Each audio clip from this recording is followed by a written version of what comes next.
Come along with me today as we make some super easy, quick fermented jalapenos to have that extra probiotic boost anytime you want to spice up your meal. To start, we make a brine, which is just a fancy word for salt water.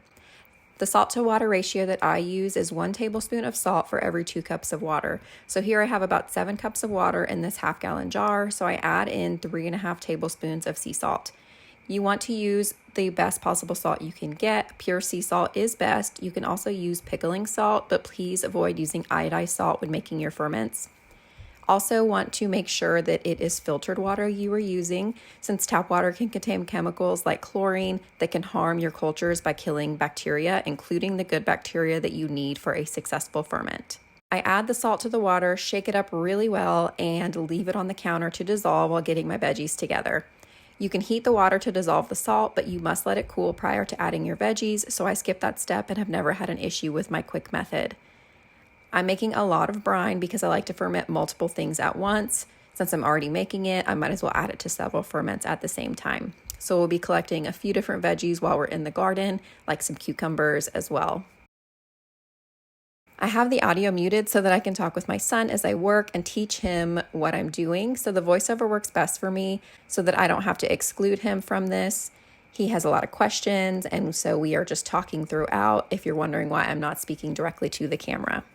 You will slice your jalapenos to your liked thickness. You could remove the seeds for a less intense heat, but we leave them in because we do like the burn. These are really spicy. You only need a couple. Please trust me on this one. And I also love to pour the juice into my soups or stews for extra probiotic and heat.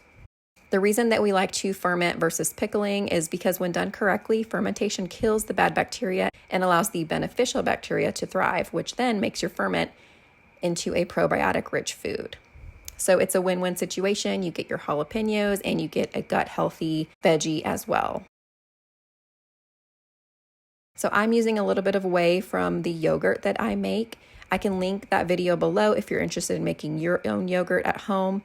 This helps to speed up the fermentation process because of the good bacteria in the whey. You can also do a little brine from a previous ferment to do the same thing.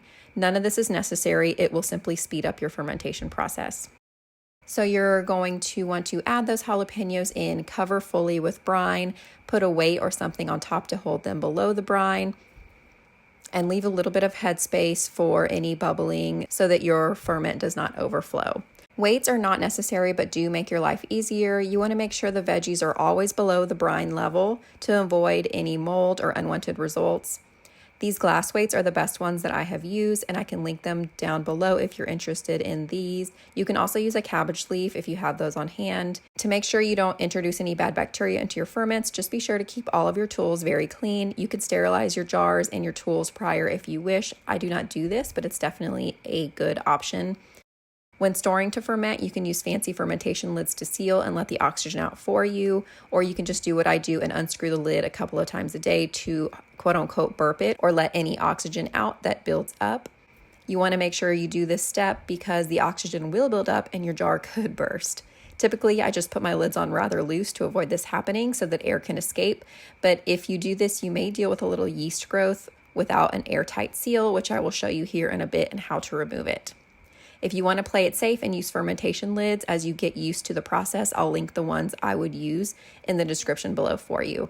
I like to ferment for about 5 to 10 days for my jalapenos. It's really up to you, and you can ferment to your liking. Here is day 5 into the fermentation process. You can expect the jalapenos to darken in color and soften like pickled jalapenos. Fermented vegetables have a pleasant sour smell, but if they smell rotten or rancid, then the batch went bad and you should throw it out and start a new one. This film on top looks very scary, but it is simply Kahm yeast, which is safe to eat as long as there's no molds present. It is not mold. Mold is circular, fuzzy, and white and bluish. You can actually see that there is a little bit of mold starting to grow. I very safely remove this, rinsing my spoon in between, sticking it into the jar. This can happen for a lot of reasons. It could be too hot in the home. You could have not enough salt in your brine. I will link a couple of good articles below if you want to do further research on this type of issue that could come up with your ferments. If you see a lot of yeast or you're not sure what it is floating down in the brine around your jalapenos, you can simply strain the jalapenos, rinse them off really well, make a new brine, and start again with the same jalapenos. But I just removed it. I'm okay with that. Put the lid back on, and then I fermented it for a couple more days because they were not to my liking just yet. These turned out so good, so spicy. I put them on just about everything for an extra probiotic boost, as well as making things spicy like we love.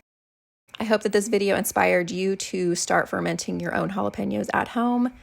Thank you so much for spending your precious time with me. If you enjoyed this video and would like to learn how to make your own whey, I will link my yogurt making video up here on the screen for you. I make a video every week. Until next time, bye y'all.